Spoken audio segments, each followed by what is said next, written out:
Hello everybody. We will be discussing about the policy cycle, how the policies are formulated.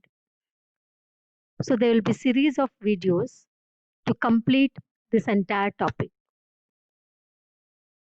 If we see the cycle, the first stage is policy formulation, which then leads to policy implementation, then policy education and policy evaluation.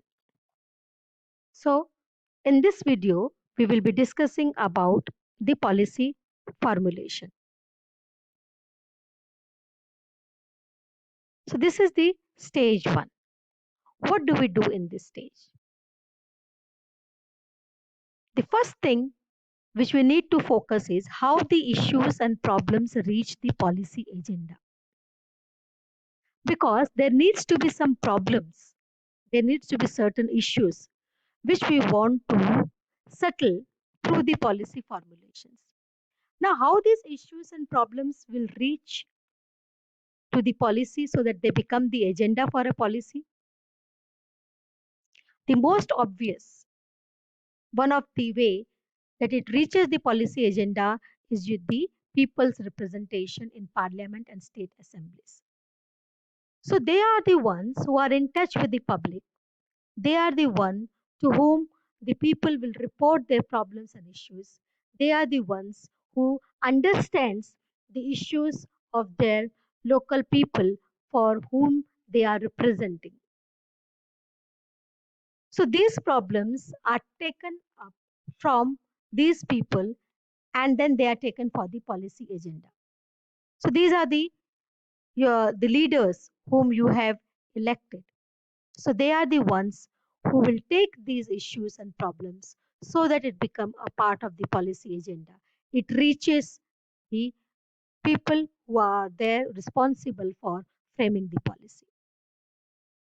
The another way that these problems reach the policy agenda is through organized pressure groups.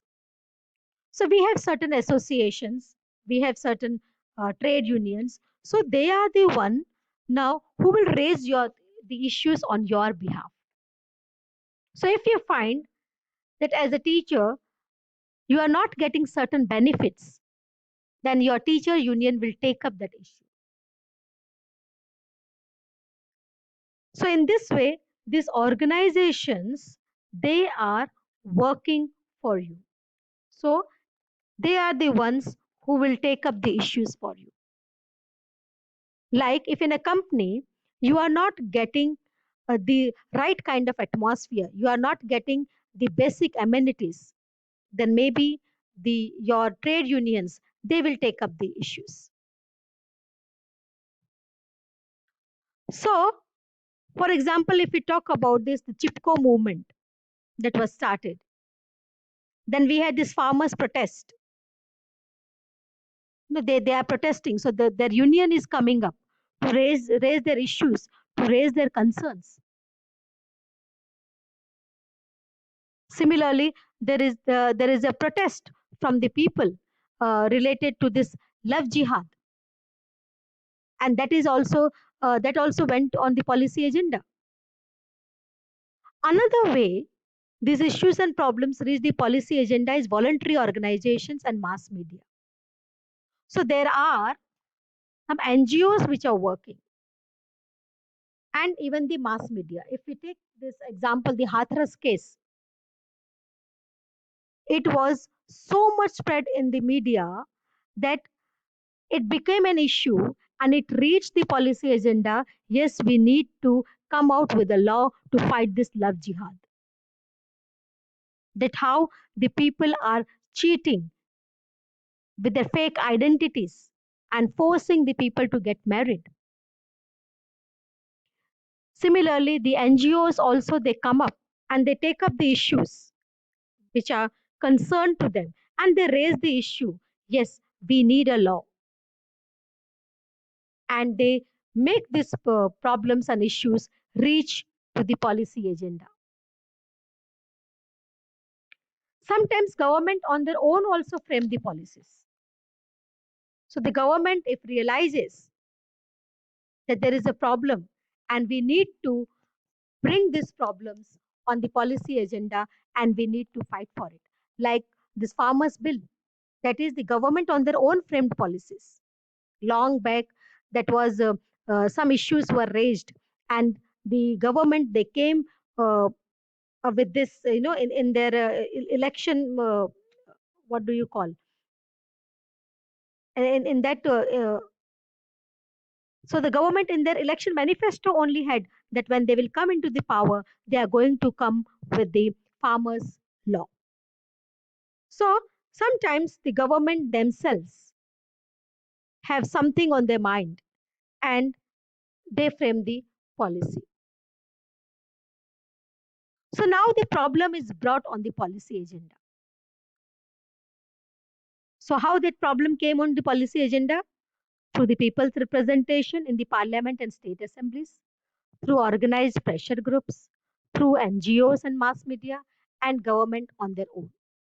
So now you have a problem for which you need a policy to fight against it so that you can resolve those issues. So we can say that government not only frames policies on its own, but is also responding to the various demands which are raised by the different organized groups such as associations, political groups, and social institutions in the society. Now, once the problems have reached on the policy agenda, now we need to decide the objectives, targets, and goals. Now, we want to resolve those things, we want to bring them into the policy, we need to formulate a policy. So, you need to set the goals and objectives. If the problem is that anti-poverty program is there, and what you are going to do to alleviate poverty. So now you need to come out with setting the objectives. Fine, the agenda is alleviating the poverty.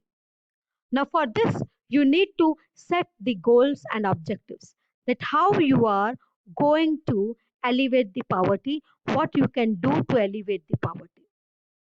So alternative policies have to be generated. Some choice should be made regarding a specific policy. And when you are doing this, you should also keep into mind whether these are implementable or not. So do not be over enthusiastic when you are setting the goals and objectives. You need to see that whether these can be implementable or they cannot be implemented. Once the goals and objectives are set, then you need a strategy to implement the policy. How you are going to target that? Like suppose if you want to eradicate the poverty, then the poor can be helped in various ways. You can give them some subsidies. You can give them some assets so that they can start earning from it. So there can be various strategies.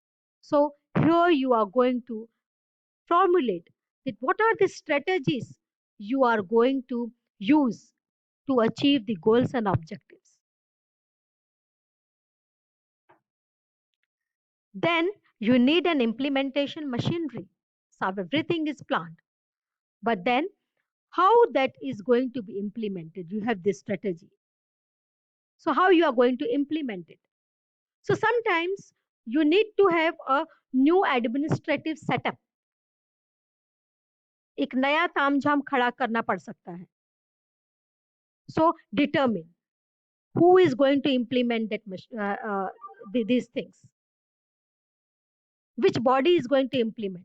Is it at the local level? Will it be at the state machinery or the central machinery? And if there is already some kind of program going on, how you can integrate them? Like if we talk about this poverty eradication, how it can be integrated in the rural development program? What will be the role of the NGOs? What will be the role of the bureaucracy? Everything has to be specified.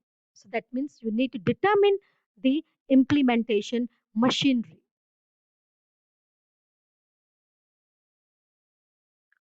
So at the policy formulation stage, we need to make choices about the objectives and goals, about the strategies, about the instruments of implementation. So you may be having so many alternatives available to you,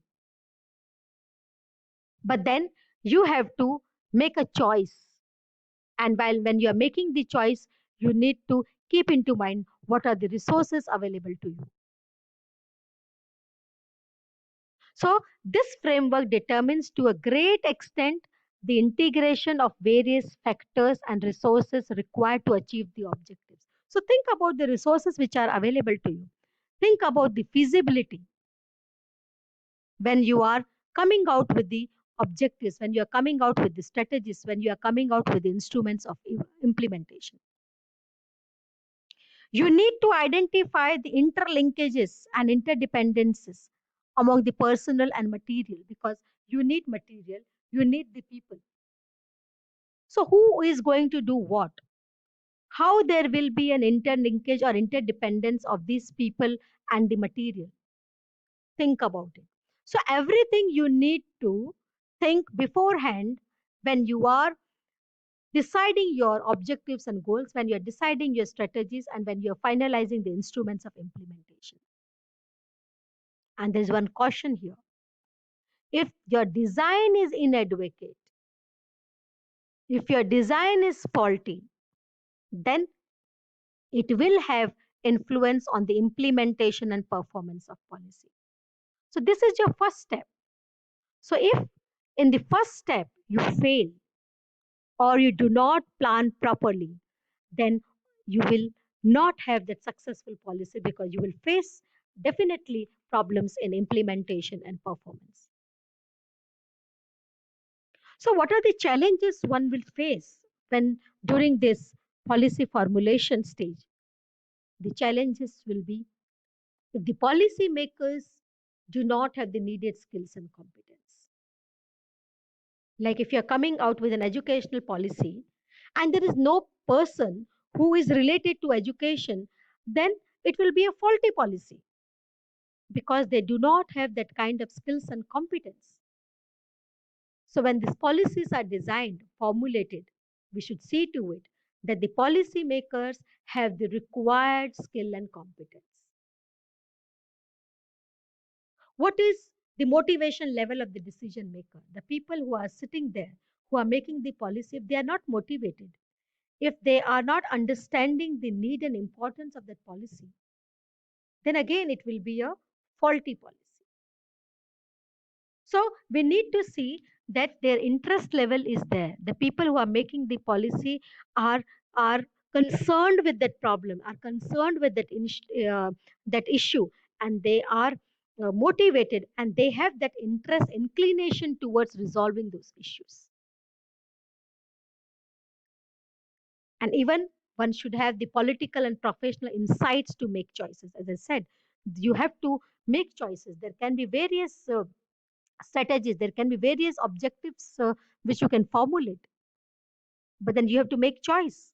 So when you are making a choice, one should have that political insight of making the right choice.